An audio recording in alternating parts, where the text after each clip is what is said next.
Welcome to the Attack the Rack podcast. I am your host, Curtis Leslie, and you are tuning in to the number one rated podcast on the planet.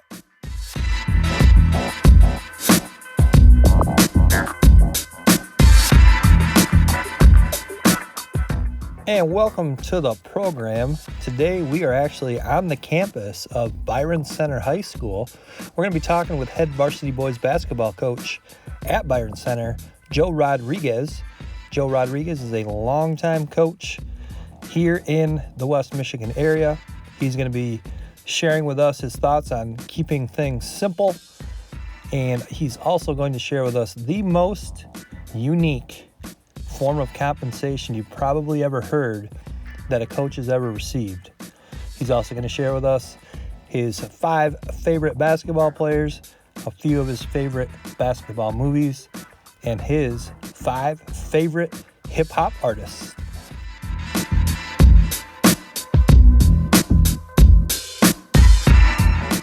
Coach Rodriguez, before we get going here, I do need to take a quick second to give a thank you to the sponsor of the program today.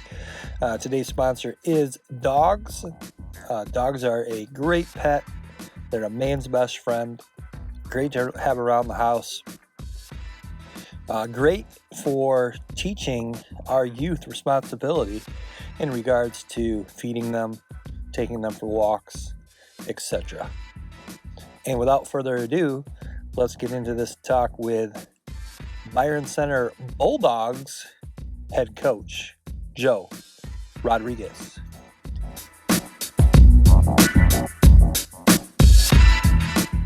All right, we are back with another edition of the Attack the Rack podcast. Thanks for joining us. Today, we are interviewing another high school basketball coach in West Michigan. Today, we have a varsity boys coach from Byron Center, Joe Rodriguez. Joe, thank you so much for joining us. Thank you for having me, Kurt.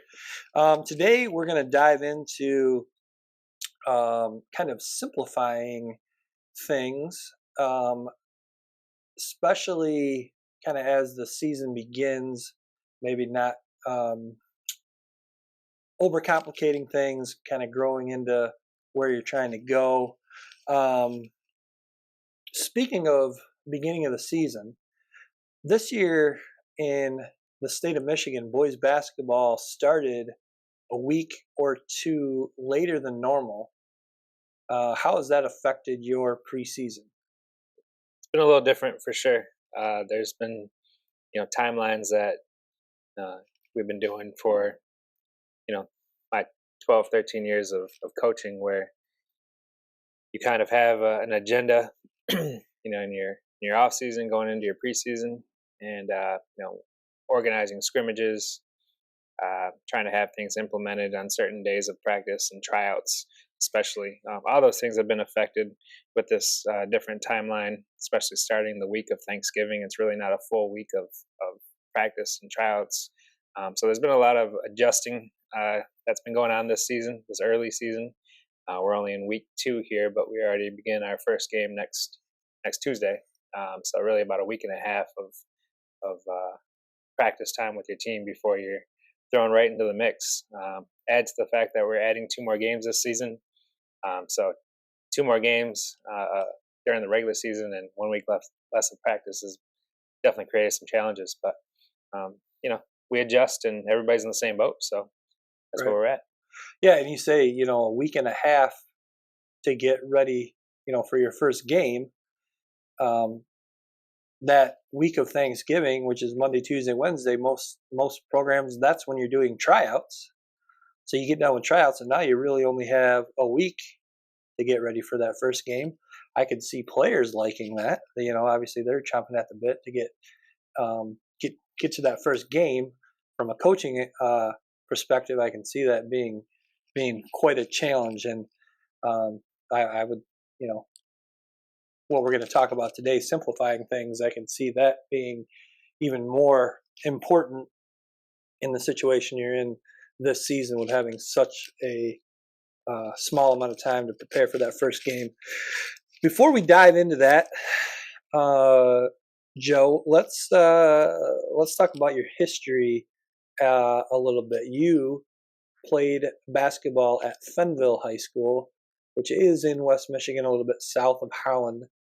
Yeah, just talk a little bit about how I got started and on my journey to coaching. A little bit maybe different than some. Played high school basketball at a Class C smaller school in West Michigan. Was able to play three sports. Coming from a smaller school, you're granted some of those options as opposed to growing up in a large school district. In basketball, even at the time of high school, I mean, I enjoyed it. I loved it. I was a 4-year player, but it wasn't my best sport by any means. I was a starter. I mean, I had some success. We had some pretty good teams, but it was more or less just a part of my high school athletic career that it kind of shaped me, but I didn't realize until later. The coaching that I received at that time, the guys that I played with, really motivated me to continue at the next level to pursue a career, in education.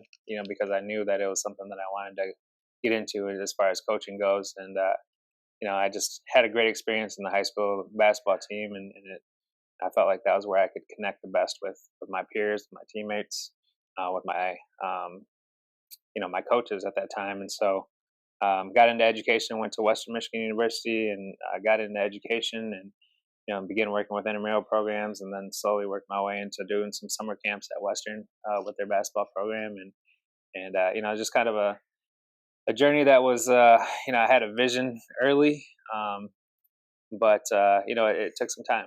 I wasn't overly eager. I wasn't jumping in. As a freshman, I can't say that.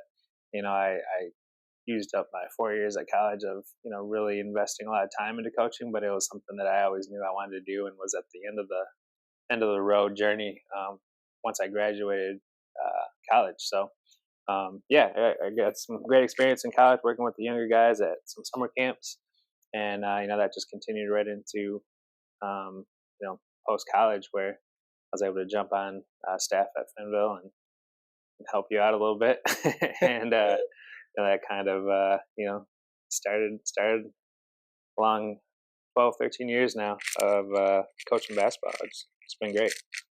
Yeah, and you did rewind a little bit. You mentioned you're a 3-sport athlete in high school.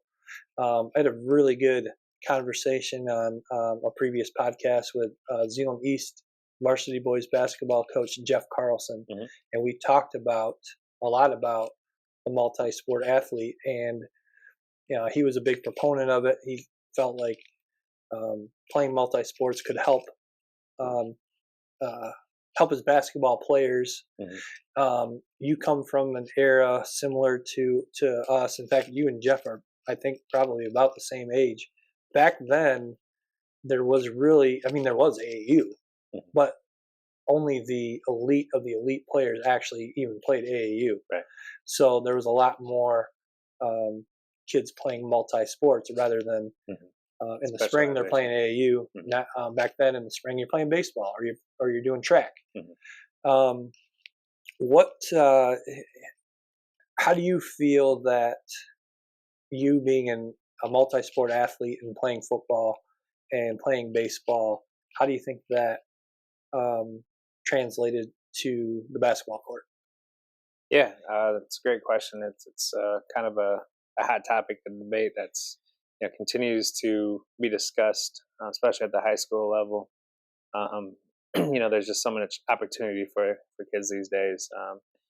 There's a lot of players that are really focused on specialization, and they put all their eggs in one basket. And I don't try to advocate one way or the other. Mm-hmm. I mean, I really encourage everybody to play multiple sports, but being at a large district, I kind of see that the special players can do that, and the players who need that work year round, or let's just say more often than the ones that are only playing during their season, it's tough to compete with the guys that are doing that, right? So I definitely encourage everybody to be active and play as many sports as possible.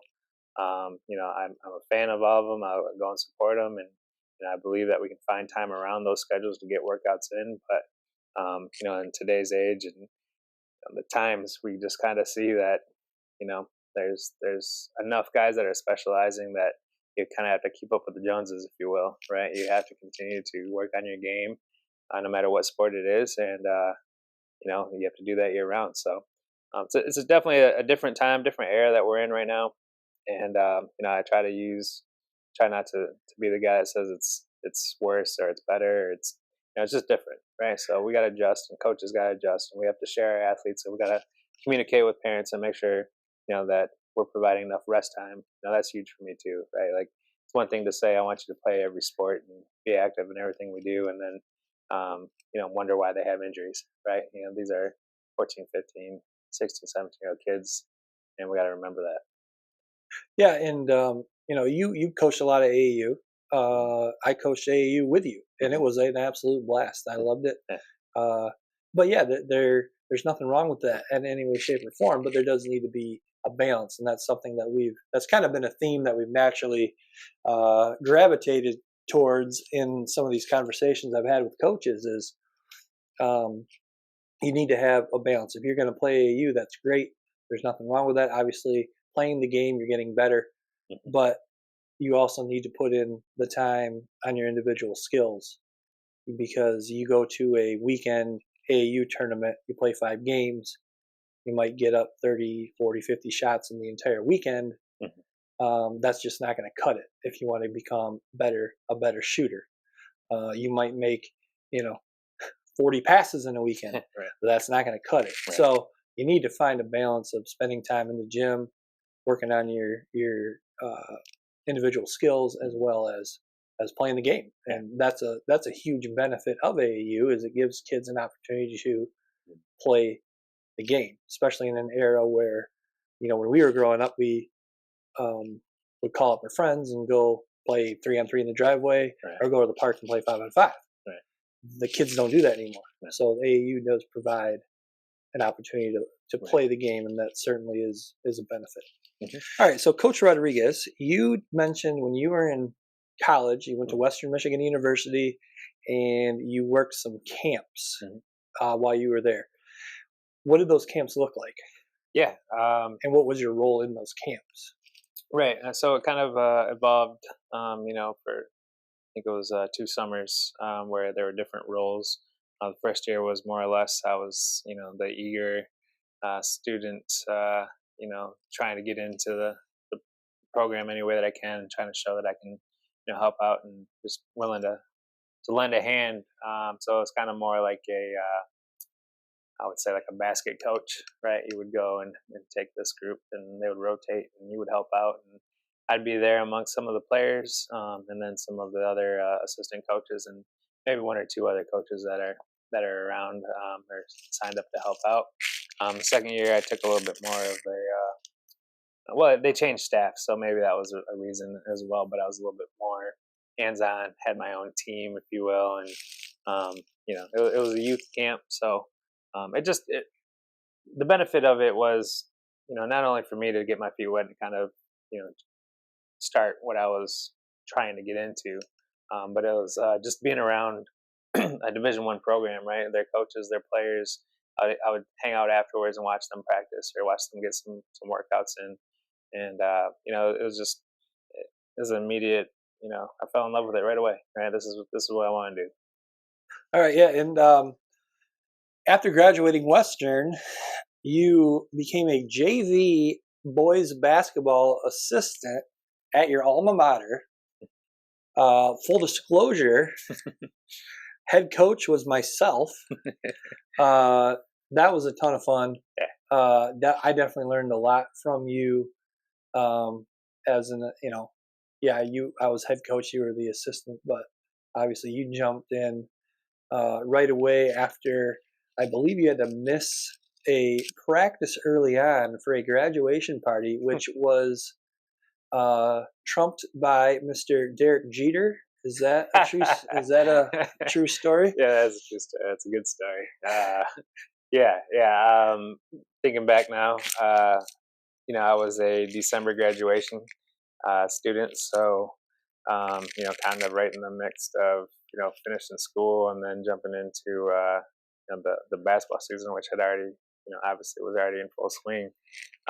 So I came back home and met you and met the other coaches that were helping out at Fennville, and I was looking for a job and trying to figure out that next step in life. And I said, well, why don't I jump on this coaching staff if I can and try to help out where I can? And that's where our relationship started. And a lot of good days thinking back to that team. But yeah, that graduation story is pretty funny. It's one that I'll never forget. It was a graduation night, the night that you look forward to all these years, going through your school, and had some friends and family coming to town. Thought we were going to have a great night, and Mr. Jeter decided to rent out one of our favorite spots, we'll call it, and kind of took over the building.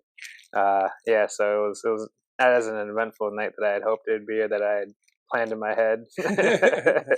But shout out to Mr. Jeter. He's I guess he deserved to have the crowd with him that he had that night.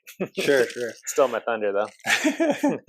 All right, so you did 1 year with myself as an assistant, and then the following year you bumped up and assisted head coach Ryan Klingler with the varsity. Mm-hmm. How many years were you an assistant with him? Two seasons. Okay. Yep.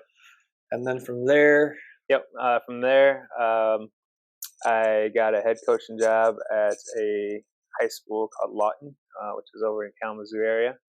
Lawton High School boys varsity team, was there for 2 years, and I had an opportunity to come home after Ryan decided to move on from coaching at that point, and asked me if I'd be interested in take over my alma mater, and took it as a sign to come home. And I think I had a 2 or 3 year plan in my head that turned into 9 seasons. Yeah. So it's crazy where the coaching journey would take you, but I was there for about 9 seasons, and then a couple of years back now, got a call from Byron Center, and knew they were looking for a coach. And it's kind of interesting. Previously, I think they had a coaching opening during that 9-year stint at Fennville. I remember thinking about applying at Byron. I liked the area, I liked the school district, and I wanted to stay in West Michigan at that time, and I passed on it. I didn't throw my name in the hat, not that I would have got it, but passed on applying. And here that job comes back around, and again, crazy how that journey comes full circle, and it's fortunate enough to get the position, and heading into year 4 now. Yeah. When you took over the program, what was the state of Byron Center boys basketball? It's it's interesting because you come from a small school like Fennville, and those who know anything about Fennville basketball, we always got some players, right? There's always guys that have grown up playing with adults since their dads would let them play with the big guys, and there's always ballers. There's always guys that are going to step into day one, and they're going to be ready to play.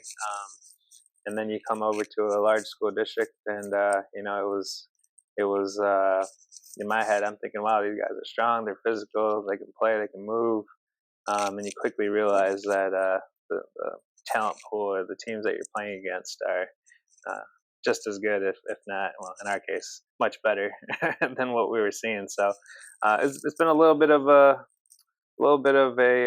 process. I mean, high school, you're going to have your ups and downs, and you have your good classes and your down classes. But we definitely are known for I would say probably our football program, and I think that's been our biggest challenge is trying to compete with that in the off season and get guys to work on their game. And fast forward to this past summer where we only had one football player on the varsity team, which can be looked at as a negative, right? You're missing some of that toughness, but on the positive side, I look at it as I had a lot of guys that were year-round basketball players. They were playing AAU, they were in the gym with us doing workouts, and they weren't I didn't have to worry about them getting hurt every Friday night. So we got quite a different scene now than I had in my first year. All right, so let's get into this topic. This is going to be a good one. I'm excited to learn kind of what your idea of this is. We're going to talk about keeping things simple, right, or simplifying things. Mm-hmm. First of all, before we kind of get into that, when you say simplifying things, mm-hmm, what's from a broad stance, what are you kind of talking about when you say that? Yeah. First, I guess I'll lead with, in my mind, when you asked me to come on and speak on a topic for basketball, where my mind immediately went to is kind of what I've been really focusing on this off season. Just kind of getting my mindset, getting ready for this season. Going into year 12 or 13. I don't know. I'm getting old. I forget, but whatever year it is, I've reminded myself that it's easy for coaches to kind of go with what's trendy or to try to teach things that they see at the college or the NBA level, or things they take off YouTube, and you try to manipulate your plans for the season before you know what you have. And this preseason, I really wanted to focus on picking a few things that we want to be great at, right? I feel like in the last couple of years, it's been we try to be good at many things, and ultimately, the game of basketball, as much as it evolves and changes, it's still the same game, right? You got to defend, you got to rebound, you got to outwork teams, you got to be disciplined, you got to take care of the ball, so there's things that you need to be great at, and if you can take care of those things, a lot of times the outcomes will take care of themselves. And so simplifying for me, starts and ends with the process. We want to make sure that our team understands what are we trying to be great at, not good at, not average at, not things that we're going to do sometimes. These are the non-negotiables. These are the things that we want to do every day. These are the things that we expect you to know how to do and to perform them. So I'd say simplifying to me is really just focusing on 2 or 3 things that we want to be really great at. When you first started coaching as a young coach, do you think you did simplify things, or I think young coaches are probably do what you were just talking about. Mm-hmm. They're trendy. They see something. They see a college program running something. They immediately want to put that in. Was that you? Yeah, I would say there's in my eyes, there's 2 categories of young coaches. There's one that's going to come in and they're going to say, I watched every YouTube video out there. I've been to every camp and I've listened to, every head coach that's, known to man, and I'm going to do what they do. And they overcomplicate things. They're kind of in over their head a little bit. And the other category is the guy who says, we're going to do what we did in high school. We're going to do what I learned. Right. And, there's obviously some benefits to both. There may be other ways to do it and other philosophies, but I think my advice to any young coach is to not follow that blueprint of either trying to do everything right or trying to do what you were taught. So me, I probably was more towards this is what I've learned. This is who I've worked with, working with Ryan, working with you, taking things that I had learned when I was a player. You kind of just, you try to mimic it. But sometimes, your players don't fit that style. Sometimes your personality doesn't fit what the other guys were doing. Right. So there's a lot of adjusting.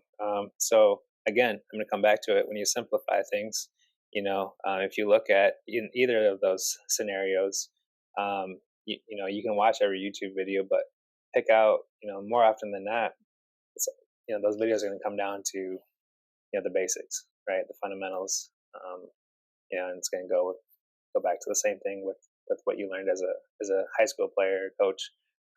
It's going to come back to the basics. So. Yeah, absolutely. And as a high school coach, it's obviously significantly different than coaching in college for many reasons. Mm-hmm. One of which you don't get to go out and handpick your players. Right. You are some of us. Yeah.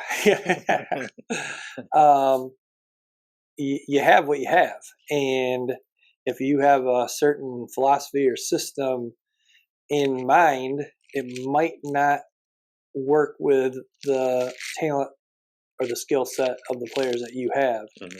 And I think that coaches, myself included, I will admit this, you can be a little bit stubborn and try to force that square into a round hole, trying to get your kids to do what you believe so much in, when realistically that's not the best way for that group to be successful.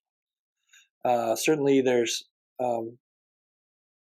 aspects that you can or philosophies that you can have that will translate to any group, but when you're really diving into specific X's and O's as a high school coach, I think you really need to evaluate the skill set of the team you have and kind of put together, what's going to give that group the best chance to win games on Tuesdays and Fridays.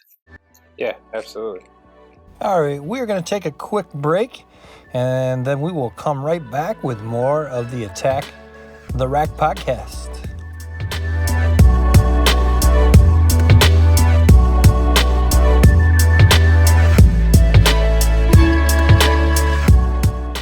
And we are back. All right, so you mentioned when you're talking about simplifying things, you mentioned a few non-negotiables or a few key points that you want to be great at. What are those? I would say some of the non-negotiables are, starting with the overall picture of what you want your identity of your team to look like, right? Our identity, is centered around discipline, right, and making the right play, playing the right way, being mentally strong, then our non-negotiables are going to be dropping our head, worrying about things that we can't control, so it's kind of behaviors as opposed to like actions, I guess. Non-negotiables for us is we're gonna focus on our identity. These are the things that we want to do, and every day in practice is to resemble that. Every rep's important. We talked in practice last night about when timeout gets done, we need you to hustle over to the bench, right? And we need you to get over there. Obviously for the obvious aspects of, well, we get a minute or 30-second timeout. And by the time you get there, if you're walking, now we only have 20 seconds. So now we only have, a shortened timeout. So why in practice are we going to allow our transitions to have players walking off the court to get a drink or walking over to the next drill? Those are behaviors that we are expecting out of our identity, out of our everyday actions. Then we need to enforce those. So that would be kind of more where I would go when I'm talking about non-negotiables. Right? We don't walk from transition to transition. Yep. Okay, so you said kind of this thought of simplifying things kind of hit you over the summer. Was there anything that kind of triggered that? There's a couple things that triggered my simplifying thought. First I'll say, I use an example of what we were struggling with in practice. In our summer workouts and our summer games. A struggle for high school programs, and I'm sure it's not just us, is getting our players to communicate. Right? It's a huge issue. We're constantly stressing it. We're constantly showing videos of guys that do it right. We're constantly quoting coaches that are talking about the importance of it. And we get so frustrated with the lack of communication that happens between high school players. We hear it from their parents. They don't get the communication at home. We see it in practice. So communication is huge. And so when I first started thinking about simplifying things, I think back to the numerous examples of me in practice and getting frustrated, getting on players about, just communicate, right? Just talk with your teammate. You shouldn't be right next to them. Let's use a specific example here. We run our transition, and we always have two wings, and they run to the corners, and they would always be on the same side, and we're like, just yell push, just communicate with them, right? Well, my thought process in the summer was, how can we eliminate, and again, we're not trying to give kids a crutch and not communicate, right? Mm-hmm. And the opposite of that, we're telling them to communicate every day, but we can also make it easier for them. Okay, our twos are going to be the guy that runs to the right corner. Our three is going to be the guy that runs to the left corner. Non-negotiable, right? This is what happens. This is what we do. Eliminating that confusion of, well, he just didn't tell me, or I didn't see him, or no, there's no explanation that needs to be given here. We have it simplified for you that, we have this guy going this way and that guy going that way. That was kind of an example, but we were finding some of those moments of frustration in the summer that we were, kind of revisiting from frustrations of last season. And then I go into watching some practices, right? I try to, in the off season, summer, preseason, try to go watch some college practices, and I found myself over at Western this fall, watching Coach Stevens, who obviously is now coming from Michigan State, where he's been a long time. Coach Izzo, assistant coach, and I'm sitting there watching them, and mind you, I've already gone to a couple of different college practices. I've gone to Western practices for years now. Just having being an alumni over there, always curious to see their team, and I was blown away by the simplicity of his practice. Some people might be frustrated and thinking, I came all the way out here just to watch this. They might be bored. They're doing a lot of drills that my middle school team's doing. Frankly, I mean, but they were doing it with a lot more energy. They're doing it with a lot more intention. The instruction was simple. And so as I'm watching that, and then they start getting into some transition drills, and he's calling his guy the left flyer and the right flyer, and I'm thinking, wow, that kind of goes back to my thought this summer of, well, we're going to have our twos go to the left and our threes go to the right, or whatever it may be, right? So it was kind of one of those light bulb moments where there's a lot of things that we can, as coaches, make eliminate confusion or a need for more communication. And we already know that they struggle. They're high schoolers in general, kids in general, student athletes in general. They're gonna really struggle with communicating. So let's make it easy for them, right? Yep. Yeah, communication is probably the one thing that I've found over the years is the hardest thing to get kids to do. And I remember back as a high school player, our coaches always harping on communication, Right. communication, Right. communication. And yeah, I think it's one of the most challenging things to get kids to do. So yeah, I mean, like you said, you're not giving them a crutch, but hey, let's maybe what's the reality? The reality is, are they really truly going to ever figure it out and communicate, or should we kind of somewhere meet them in the middle, Right. and maybe make things a little bit easier? Right. Yeah, I would say one of my favorite sayings is that champions are uncommon, right? There's characteristics, there's behaviors that make a champion, and it's the reason why not everybody can be a champion, and why not everybody can be an outstanding, exceptional player, is because they do those little things. And so if we know it's uncommon, right, we know it's rare to have not only one guy, but a group of 12, 13, whatever you have on your roster to come in and communicate all together and be very vocal and help each other out. Why are we going to continue to try to yell our way through that and try to stress that in practice every single day, when we know that some of our practices could help them as well? So, all right. So from obviously you have your non-negotiables that you want to keep simple. From a more of an X's and O's standpoint, is there things overall in the offensive end that you feel like you're trying to simplify? Yeah. I think this goes back to our earlier conversation of, when you start out, or when you get kind of too focused on trying to do the trendy thing, you can see there's a lot of moving parts in some of these complicated offenses, or and I mean they're good offenses, and there's good things that come out of them, but I've really tried this year to simplify. Yes, we are in the belief with a lot of where the game is at right now, that there's a lot of players that are positionless, and they can play any spots on the floor, but that doesn't mean that you can just roam on offense, right? There's still spaces where you need to be. We need you to catch the ball at certain spaces. We need to have good spacing on the floor, and so keeping that simple, I think, is important. And I think in years past, we kind of get too focused on our positionless players, and now we're asking ourselves, why are they in that spot, or why is my point guard buried on the baseline, right? And so it's intentional with our spacing, with our communication, and with our setup. What about on the defensive end? Anything you're focused on simplifying this season?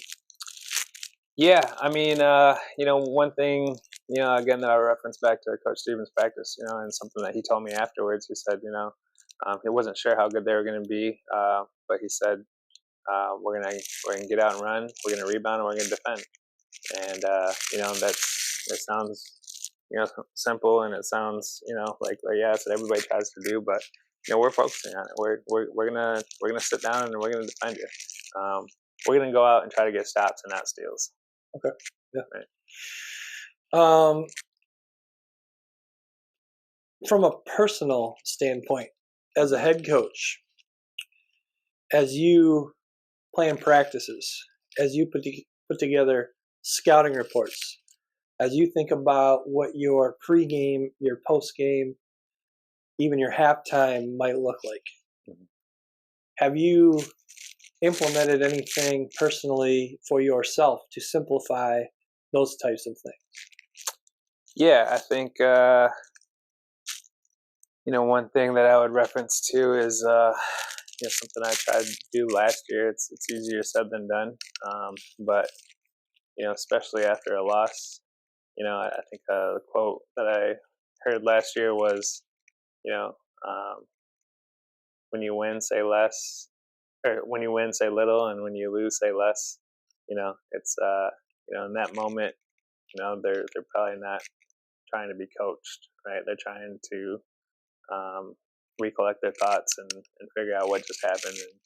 And the next day in practice or film session, that's when you can attack some of those things. So yeah, I think I wouldn't use today's players have a smaller attention span. I mean, yeah, sure, there's some truth to it, but there's also a time and place for you to coach, and a time for you to kind of touch on the basics. Mm-hmm. All right. Well, Coach Rodriguez, greatly appreciate your time today. I know you've got to get to practice here shortly, but before you do, there's a way we've been ending the show. A couple questions, and then a bonus question specific to you. All right. Your 5 favorite basketball players of all time, and one thing I like to emphasize is that these players do not have to ever be NBA players. All right, that's a good question. Number one, top of the list, got to go Kobe Bryant. He's always going to be my number one. You can throw MJ in the mix, but truth be told, I was a Pistons fan growing up, and I was never fond of MJ.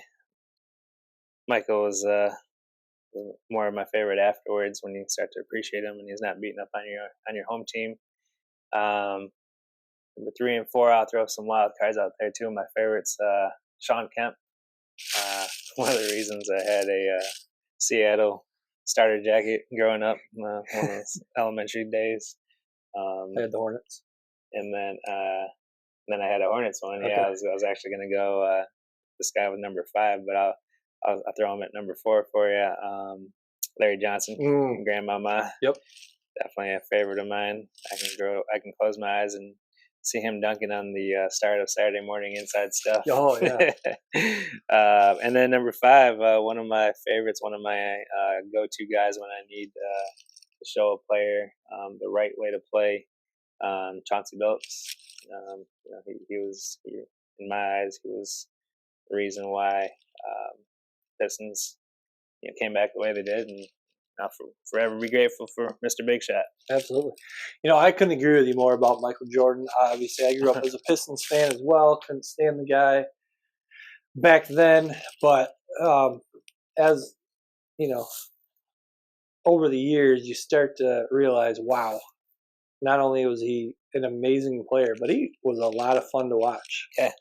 And I regret the fact that, when we were growing up, there was a network on cable television called WGN, and all the Chicago Bulls games were on that network, and I didn't ever watch one. Yeah. If I could go back, I would have definitely spent a lot more time watching Michael Jordan and enjoying all the great things about his game. I'm a little bit shocked and disappointed. There's one player I thought you would have mentioned that you didn't. I probably left out like 10, so yeah. Who's that?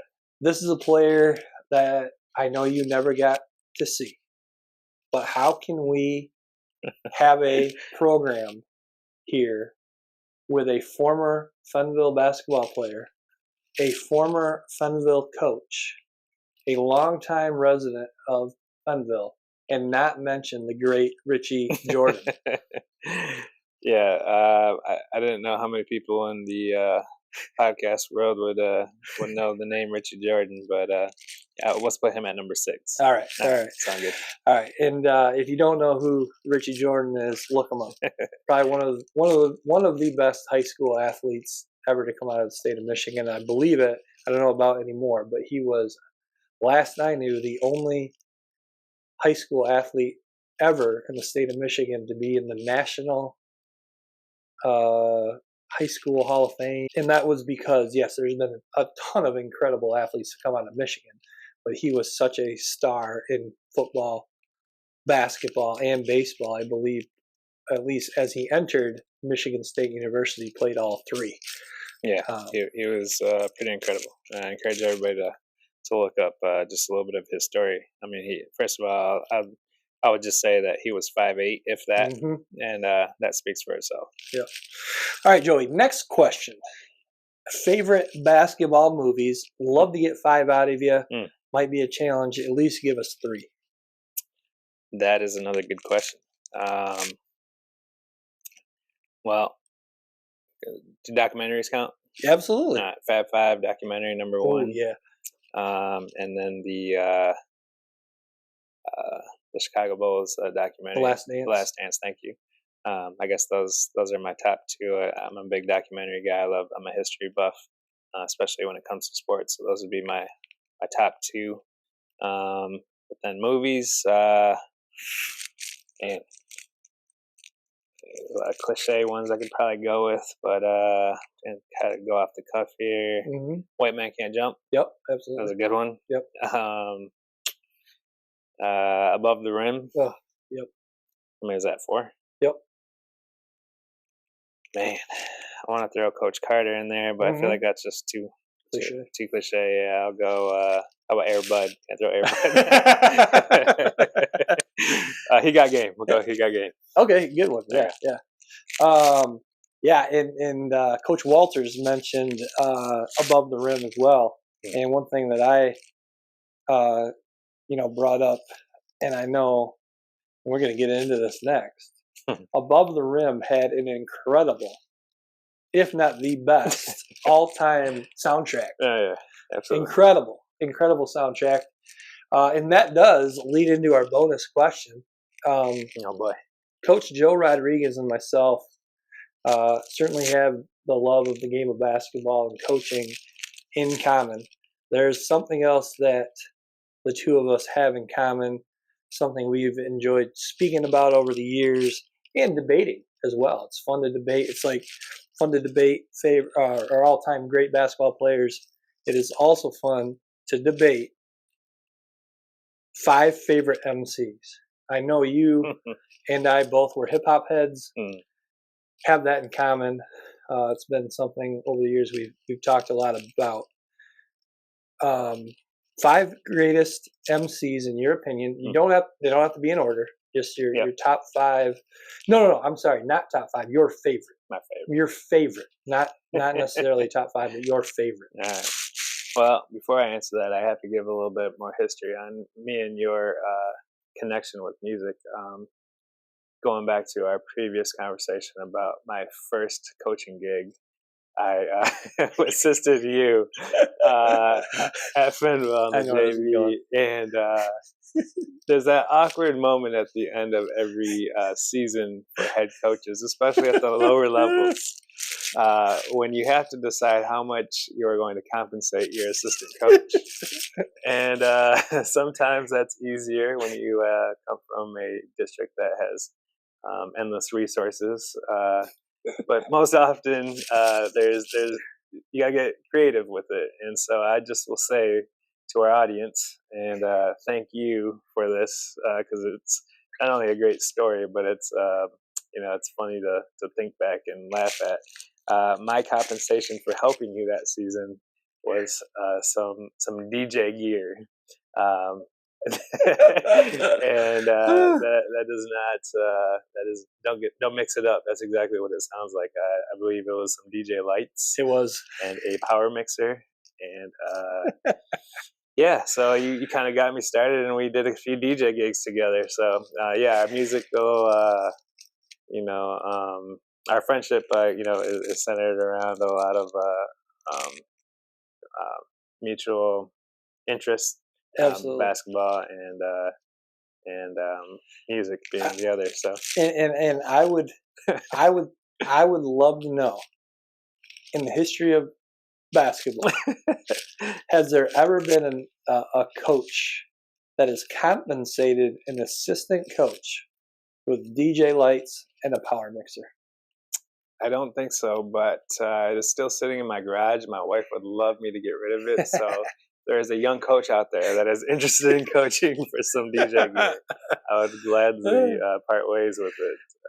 So we'll start with that. But comment below if you would love to join Coach Rodriguez's staff in exchange for some DJ lights. For sure.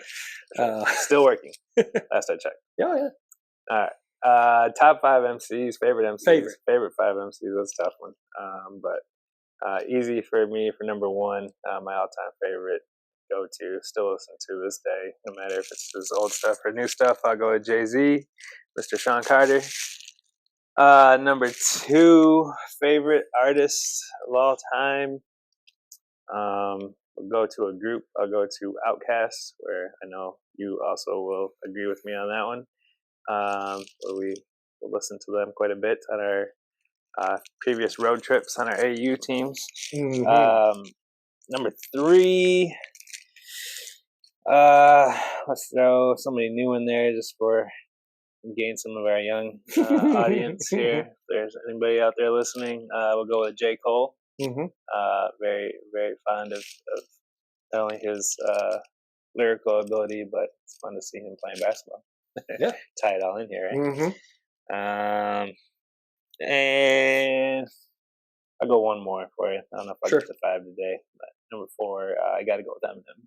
Got to go with the local guy, and obviously more of a fan of his younger stuff than later. But I just inducted into the Hall of Fame, Music Hall of Fame, and I can agree with that. All right. Well, thank you so much, Coach Rodriguez. You are about to start practice here. How's your team looking this year? What are some expectations that you have for your group this upcoming season? Yeah, first, thanks for having me, man. It's been a lot of fun. It's been cool to listen to some of the other local coaches, guys that I would say I kind of grown in this journey with, and I enjoy watching their team. So appreciate being a guest and along with some of those guys that are doing some great things in the area. Go back to your question. I don't know. We have some individual talent. We got some guys that put in some work this off season and probably deserve a little bit of success. But we also know that we play, in my opinion, one of the toughest conferences in the state. And our non-conference schedule we beefed up quite a bit. We added Hudsonville and Granville, 2 schools from the Red this year that we expect a lot from, right? And we already play a couple of those other teams in the Red with Jenison and Caledonia. We have South Christian. That's just our non-league schedule. You throw in the Northviews and the Grand Rapids Christians that we have to play twice this season. It's going to be a challenging season. There's going to be no off nights, and we got a young team, so we have to grow up quick. And I'm excited for the challenge. I think we got some guys that are really hungry and that are going to accept that challenge, and I'm just ready to get back to work tonight and keep moving. Oh, in the league you're in, White. OK White. Mm-hmm. All right. In the OK White, who early on here, who are we thinking the favorite to win that league is? Yeah, it's hard to say. I mean, Northview, who went to the Final Four last year, returns some very talented players. They've added a couple to the transfer portal. And jokes aside, they got a good team. They coach well. And then Grand Rapids Christian, who actually beat them one time last year with their young squad. They returned everybody, and they're going to be right up there as well. But like I said, there's not an off night. I think on any given night, team brings it. We'll definitely be competing each and every night. Looking forward to the challenge. All right. Well, thanks again for joining us. Hopefully, I can get to come see you guys play a couple times this year. Best of luck to you. Thank you, sir. Appreciate it. Please subscribe to the channel, like, comment, and share.